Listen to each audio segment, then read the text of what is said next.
Today I am going to revise chapter of civics, shirt in the market. In this chapter you have read about Swapna, जो कि एक poor peasant. First of all, तो इस chapter में आपने peasants की condition पढ़नी है, workers की पढ़नी है, weavers की पढ़नी है. In our country, these people are exploited. They are given low wages for their work. कहीं ना कहीं आज की डेट में भी अगर हम बोल लें तो इन लोगों की कंडीशन जो है दैट इज पुअर. और ये लोग these are money lenders, contractors, garment factory owner, ये जो होते हैं इनकी फिर भी हम कहें कि ये लोग बहुत प्रॉफिट कमाते हैं. ठीक है, तो इन दिस चैप्टर आपने इस चैप्टर में जो मेन पढ़ना है दैट इज अबाउट, आपने पढ़ा हुआ है ये चैप्टर, तो इसमें आपने स्वप्ना की स्टोरी के बारे में पढ़ा होगा. स्वप्ना एक पुअर फार्मर कुरनूल विलेज की, आंध्र प्रदेश वाली साइड, वहां की. स्वप्ना कॉटन ग्रो करना चाहती थी but she had no money to buy seeds, good quality seeds from the market. That's why she took loan from the money lender. अब वो मनी लैंडर से क्या ले लेती है? लोन. While taking loan, दोनों में एग्रीमेंट हुआ कि स्वप्ना की जब कॉटन क्रॉप रेडी हो जाएगी तो Swapna had to sell that cotton crop to the money lender at the rate fixed by him. तो उसी रेट पे मनी लैंडर को वो क्रॉप बेचेगी, कॉटन की क्रॉप बेच देगी जो रेट मनी लैंडर ने फिक्स करना. तो स्वप्ना एग्री कर जाती है, वो एग्रीमेंट साइन हो जाता है, स्वप्ना की क्रॉप रेडी हो जाती है, कॉटन क्रॉप. तो Swapna was not able to carry the cotton to market. Kurnool की मार्केट में वो नहीं लेके जा पाती जहां पे उसे पर क्विंटल के 1800 रुपीज मिलने थे. स्वप्ना को वो कॉटन मनी लैंडर के पास ले जानी पड़ती है. तो मनी लैंडर स्वप्ना को उसके सिर्फ 1500 रुपीज पर क्विंटल देता है. 1500 रुपीज. अब स्वप्ना के पास वो जो कॉटन है वो 6 क्विंटल है. तो स्वप्ना उसको मनी लैंडर के पास ले जाती है, बिशप विद. तो मनी लैंडर उसे बहुत कम पैसे देता है. मनी लैंडर स्वप्ना से अपना जो इंटरेस्ट है वो भी काट लेता है, 500 रुपीज, और उसको कम पैसों में से उससे कॉटन खरीद लेता है. इंटरेस्ट भी ले गया एंड कम रेट पे, लेस रेट पे कॉटन भी ले गया. तो मनी लैंडर कोई हार्डवर्क नहीं किया, हार्डवर्क सारा किया स्वप्ना ने. उसने सीड्स, फर्टिलाइजर्स, ये सब पहले उसने केयर की, क्रॉप की मार्केट से लिए जैसे है ना, तो उसने केयर की, क्रॉप की भी केयर की, उसे ग्रो किया, हार्डवर्क किया, और फिर विद बहुत कम प्रॉफिट में उसे वो क्रॉप अपनी मनी लैंडर को देनी पड़ी क्योंकि दोनों में एग्रीमेंट था. तो अब इस पूरी बात में वर्स्ट सफरर कौन रहा? स्वप्ना. स्वप्ना क्योंकि वो पुअर है and money lender without doing any hard work वो प्रॉफिट ले गया. अब कॉटन मनी लैंडर ने उसे मार्केट में आगे बेच दिया. कॉन्ट्रैक्टर ने उसे होलसेल, जैसे उन्होंने इकट्ठी कॉटन खरीदी और फिर वीवर्स के पास वो आ गई. अब वीवर्स ने क्लोथ बनाए, यान बना के क्लोथ बना. अब वीवर्स को कहीं ना कहीं हम कहेंगे कि वीवर्स को जाना नहीं पड़ा कहीं पे, घर बैठे बैठाए. अगर वीवर्स के पास पैसे नहीं थे मार्केट से कॉटन खरीदने के, थ्रेड खरीदने के, यान खरीदने के, तो वीवर्स को घर बैठे बैठाए कॉन्ट्रैक्टर ने सब कुछ प्रोवाइड कर दिया. एजेंट्स ने, agents provided each and everything to weavers. Agents ने हर चीज वीवर को घर बैठे बैठाए प्रोवाइड कर दी. अब वीवर्स को कहीं ना कहीं ये बात से तो एक कह लो कि आप उसको कोई प्रॉब्लम नहीं आई कि उसे मार्केट नहीं जाना पड़ा. अगर उसके पास पैसे नहीं थे तो इन्वेस्टमेंट की जरूरत नहीं पड़ी. तो वीवर के लिए वो काम किया कॉन्ट्रैक्टर्स ने. अब कॉन्ट्रैक्टर ने भी जब वीवर को वो थ्रेड दिया तो उसने भी एक एग्रीमेंट किया। फॉर एग्जांपल जैसे मनी लेंडर और स्वप्ना में साइन एग्रीमेंट हुआ, जिस एजेंट से वीवर ने थ्रेड लिया उसी एजेंट को उसे क्लोथ देना at low rate. Means weaver अपनी मर्जी से मार्केट में क्लोथ नहीं लेके जा सकते, क्योंकि वीवर को वो क्लोथ किसने दिया? Agents, contractors. तो weaver has to sell that cloth only to the agents from whom they have taken loan, उसी को ही देना है। अब वीवर को फिर बहुत ज्यादा फायदा नहीं हुआ, इसने अपने नो डाउट फैमिली मेंबर्स की हेल्प ली, ठीक है, फैमिली मेंबर्स ने हेल्प कर दी इसकी काम करने में। तो वीवर को क्लोथ जब रेडी हो गया ना तब भी मार्केट जाने की जरूरत नहीं पड़ी। मीन्स वीवर को कोई ट्रांसपोर्टेशन चार्जेस नहीं पड़े, बट उसने क्लोथ बनाया, उसका सिर्फ गुजारे लायक उसे पैसे मिले। तो सारा प्रॉफिट जो मेन है वो ले गया कॉन्ट्रैक्टर, क्योंकि उससे ज्यादा फायदा हुआ। उसने जब थ्रेड दिया तो बहुत चीप रेट इसको वीवर को दिया, और क्लोथ बनने के बाद बहुत कम पैसे दिए वीवर को। तो वीवर को कहीं ना कहीं वीवर की कंडीशन पुअर ही रहेगी, कॉन्ट्रैक्टर प्रॉफिट में चला गया। जैसे यहाँ पे स्वप्ना की कंडीशन पुअर रहेगी, पीजन की कंडीशन पुअर रहेगी, मनी लेंडर प्रॉफिट में चला गया। सिर्फ मनी लेंडर जिसने कि सिर्फ एक लोन दिया था। अब वीवर को ये ठीक है, उसे मार्केट नहीं जाना पड़ा, उसके लिए सारा काम कॉन्ट्रैक्टर ने घर बैठे बिठाई किया, बट वीवर को लॉस भी तो हुआ ना, उसे इतना ज्यादा प्रॉफिट नहीं मिला। उसकी हार्ड वर्क जो उसने किया वो उसे उतनी उसके अकॉर्डिंग पैसे नहीं मिले। अब कॉन्ट्रैक्टर ने क्या किया, वो क्लोथ आगे गारमेंट फैक्ट्री को दे दिया। गारमेंट फैक्ट्री जो है ना, उसने आगे कितने अपने पास उसके एम्प्लॉयज हैं गारमेंट फैक्ट्री में, सो मैनी वर्कर्स। अभी भी आप देखो गारमेंट फैक्ट्री जाओ तो so many workers are working in garment factory. आप कहीं जाओ ना तो आपको पता चले कि कैसे वहाँ पे वर्कर्स जो हैं, वहाँ पे टेलर्स हैं, वहाँ पे जो कटिंग का काम करते हैं, फिर वहाँ पे जो स्टिचिंग का काम करते हैं, कोई कटिंग कर रहा है, कोई स्टिचिंग कर रहा है, कोई उस पर बटन लगा रहा है जैसे शर्ट्स बन रही हैं। तो डिफरेंट डिफरेंट लोग वहाँ पे एम्प्लॉयड हैं जो डिफरेंट डिफरेंट फील्ड में माहिर हैं। तो फिर बाद में उसी की पैकिंग हो रही है, कैसे उन शर्ट्स को आयरन करके उनकी पैकिंग हो रही है।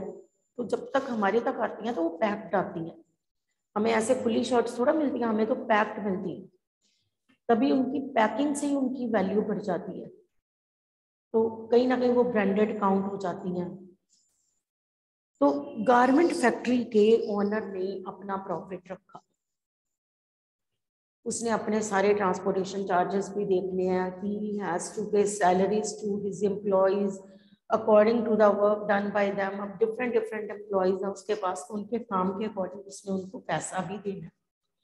फॉर एग्जाम्पल जैसे मैंने अभी बताया, वहाँ पे टेलर है, वहाँ पे जो बटन लगा रहे हैं, सारा ये डिफरेंट डिफरेंट काम जो लोग कर रहे हैं, कटिंग कर रहा है, कोई स्टिचिंग कर रहा है, तो इसको भी गारमेंट फैक्ट्री के ओनर को भी वर्कर्स को पैसे देने हैं।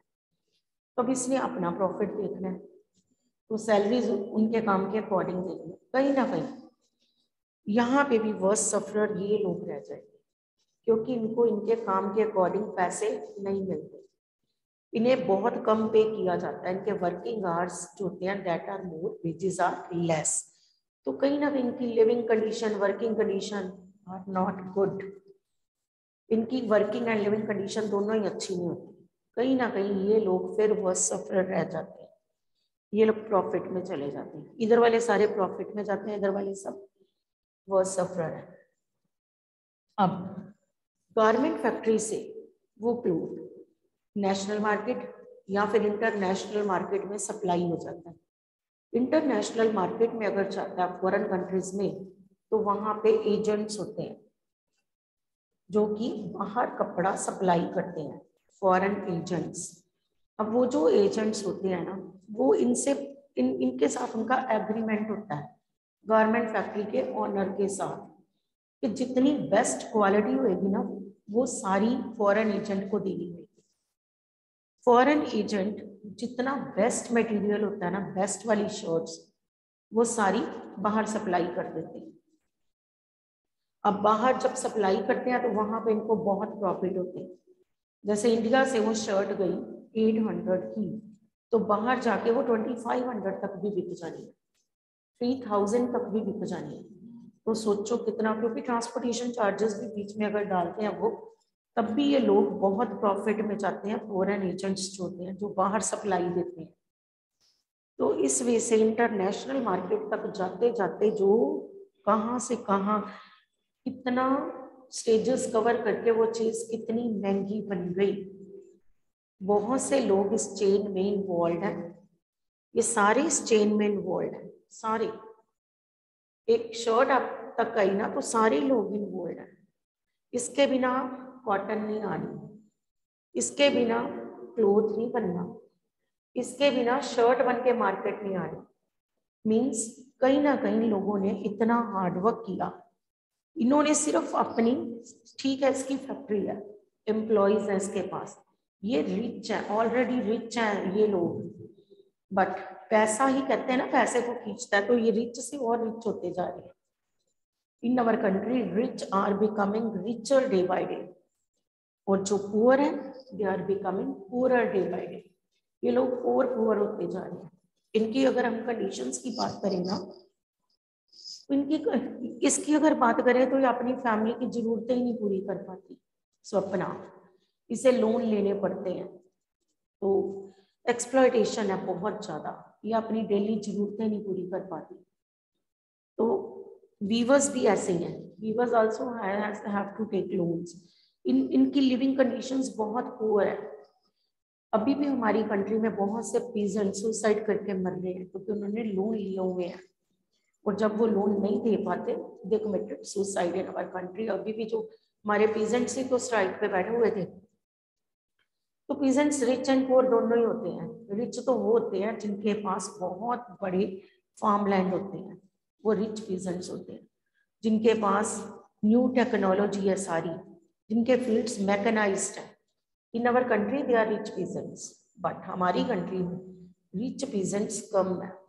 यूएसए में तो सारे रिच पीजेंट्स हैं, हमारी कंट्री में पीजेंट्स जो है ना वो पुअर ज़्यादा है।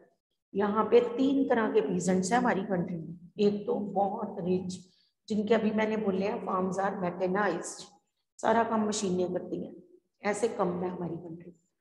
फिर हम कहें कि मिडिल क्लास, जिनके पास अपने छोटे छोटे पीस ऑफ लैंड है। फिर हम कहेंगे लैंडलेस पीजेंट्स भी हैं हमारी कंट्री में, लैंडलेस भी हैं जो दूसरों के फील्ड्स पे काम करते हैं। तो स्वप्ना जो थी ना, ये बहुत पुअर पीजेंट थी, इसके पास छोटा सा पीस ऑफ लैंड था, स्मॉल पीस ऑफ लैंड। तो उस पे उसने सिर्फ देखो थोड़ी सी कॉटन ही ग्रो की। इतना हार्डवर्क करके भी उसे कुछ ज्यादा प्रॉफिट नहीं हुआ, स्वप्ना लॉस में ही गई।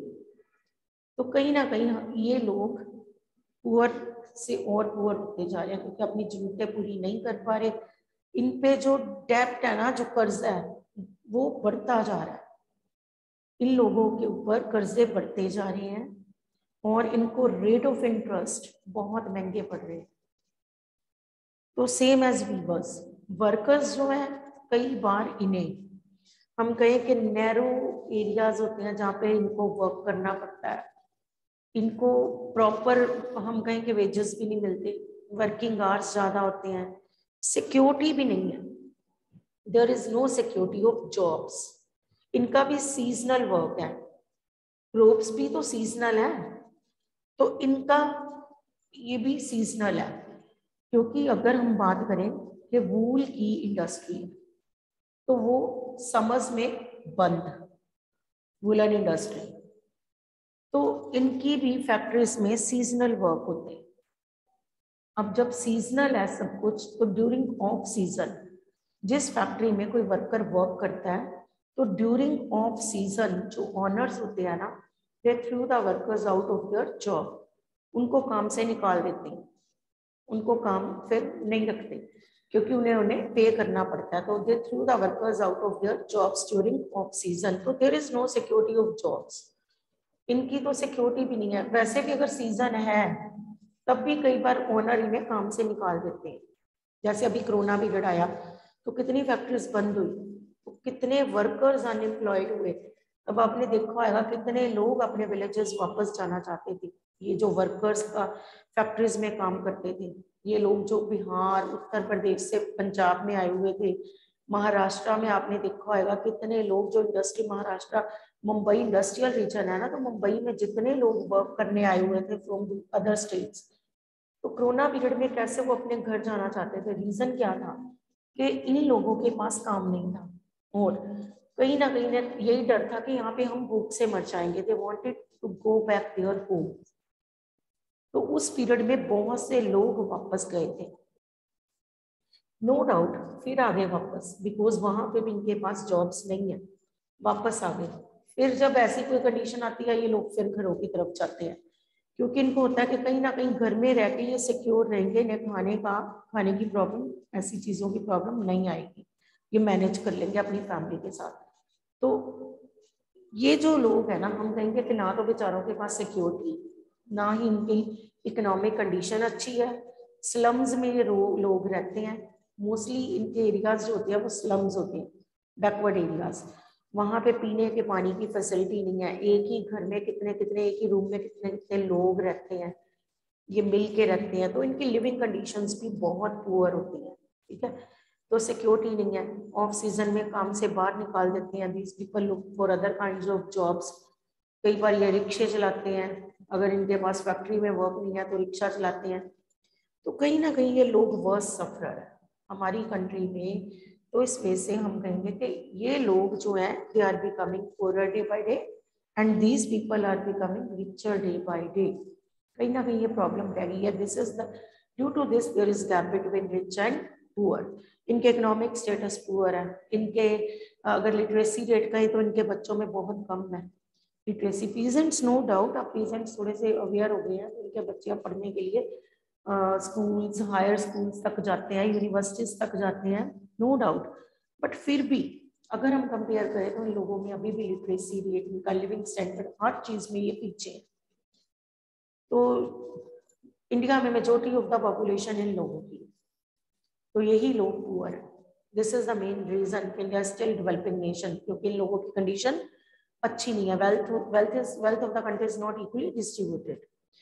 Government has passed low wages act, government ने पास किया हुआ है, still this law is not followed by the owners of the factory. अभी भी कॉन्ट्रैक्टर्स ये इस लॉ को फॉलो नहीं करते। गवर्नमेंट ने लो वेजेस एक्ट पास किया हुआ है, हमारी गवर्नमेंट ने वर्कर्स को सिक्योरिटी प्रोवाइड की है लो वेजेस एक्ट पास करके। बट स्टिल, क्या आप सोचते हो कि इनको प्रॉपर वेजेस मिल रहे हैं? No, still they are not getting proper wages for their work, still there is exploitation। तो इस चैप्टर में एक तो आप यही पढ़ते हो कि स्वप्ना ने क्यों, यही आपका एक क्वेश्चन है इस चैप्टर में, या फिर दो ही क्वेश्चन है इस चैप्टर के। एक तो ये है कि स्वप्ना क्यों नहीं कुरनूल मार्केट में अपनी कॉटन बेचने गई, दिस इज द टॉपिक। या आप एक या दो ही क्वेश्चन, एक तो आपको वर्कर्स की कंडीशन पूछी हुई है शायद, और एक आपको स्वप्ना के बारे में पूछा हुआ है कि स्वप्ना क्यों कुरनूल की मार्केट में कॉटन बेचने नहीं गई। तो आपने यही कहना कि स्वप्ना एक पुअर पीजेंट थी and she took loan from the money lenders to buy, आप कह सकते हो सीड्स, फर्टिलाइजर्स, ये सब खरीदना था उसको मार्केट से। दैट्स वाई उसने मनी लैंडर से क्या ले लिया? लोन। अब while taking loan, दोनों में one agreement was signed between both, दोनों में एक एग्रीमेंट हुआ, and according to that agreement when cotton crop of Swapna was get ready, Swapna had to sell that cotton to the money lender at the rate fix by him with interest. उसके पैसे का जितना interest बनना था ना, वो भी साथ में कॉटन की crop to the money lender at fix price उसे देनी थी। तो दैट्स वाई हम कहेंगे Swapna was not allowed to carry her cotton to the Kurnool market. Swapna को उसको अलाउ नहीं कर रहा था वो एग्रीमेंट कि वो कुरनूल की मार्केट में अपनी कॉटन क्रॉप बेचती, जहां से उसे बहुत प्रॉफिट होना था। तो अगर तो वो बेच पाती, आप अपने आप सोचो क्या ये लोग पुअर रहते? नहीं, इनकी भी कंडीशन अच्छी हो जाती, क्योंकि अगर उसे प्रॉपर चांस मिलता, उसने इतनी मेहनत की थी, अगर उसे प्रॉपर वेजेस मिल जाते फॉर हर ग्रो, तो वो उसकी भी कंडीशन इंप्रूव हो जाती। वो तो जितना ग्रो किया उसके तो एफर्ट्स भी साथ में गए।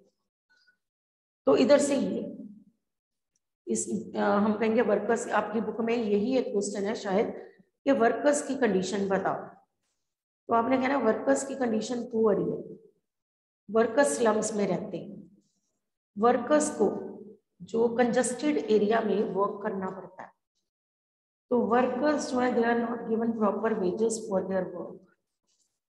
आप बताओ कि लिविंग कंडीशन वर्किंग कंडीशन दोनों ही पुअर है, have to live in slums. फिर आप ये भी कह सकते हो कि there is no security of job. तो during off season workers are threw out of their work by the factory owners, वो इन्हें काम से ही निकाल देते हैं, and workers looked for other kinds of jobs.